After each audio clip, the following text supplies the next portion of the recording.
इधर वे केले में आंटी तो अपना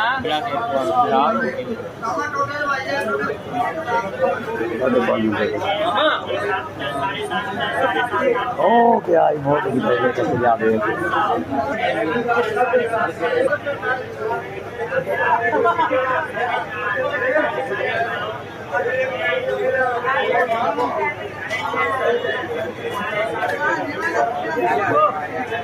यार मैनू काम कर ला